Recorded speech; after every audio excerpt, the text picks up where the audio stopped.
നിസ്കരിക്കണം കേട്ടോ. ഏറ്റവും പ്രയാസപ്പെട്ടിരിക്കുന്ന സമയത്ത്, ഏറ്റവും സങ്കടപ്പെട്ടിരിക്കുന്ന സമയത്ത്, എല്ലാവരും ഒറ്റപ്പെടുത്തുന്ന സമയത്ത് നിസ്കാരം മാത്രമേ നമ്മളെ കൂടെ ഉണ്ടാവുള്ളൂ. കാരണം നമ്മളെ കൂടെ നടക്കുന്ന ഒരാളോട് നമ്മളെ വിഷമങ്ങൾ പറഞ്ഞാൽ ചിലപ്പോൾ അവർക്ക് മനസ്സിലാവില്ല. ചിലപ്പം പറയുന്ന സമയത്ത് അവരൊന്ന് കേട്ടിരിക്കും, പക്ഷെ അതിനൊരു സൊല്യൂഷൻ തരാൻ അവർക്ക് കഴിയൂല.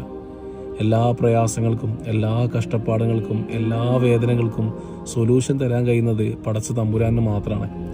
നമ്മളിങ്ങനെ ആത്മാർത്ഥമായിട്ട് ദുആ ചെയ്യുന്ന സമയത്തും വീണ്ടും വീണ്ടും പരീക്ഷണങ്ങൾ വരുമ്പോൾ പടച്ചോന് എന്തുകൊണ്ട് നമ്മളെ ദുആ കേൾക്കുന്നില്ല എന്നൊരു തോന്നൽ നമ്മുടെ മനസ്സിലുണ്ടാവും. ആ തോന്നൽ വേണ്ട. കാരണം ഇത്രയും കാലം നമ്മൾ പടച്ചോനെ പേടിയില്ലാതെ എല്ലാ കുരുത്തക്കേടും കളിച്ച് ദുനിയാവിൽ നടന്ന് ചെറിയൊരു പരീക്ഷണം ഉണ്ടാവും. ആ പരീക്ഷണം എന്തിനറിയോ?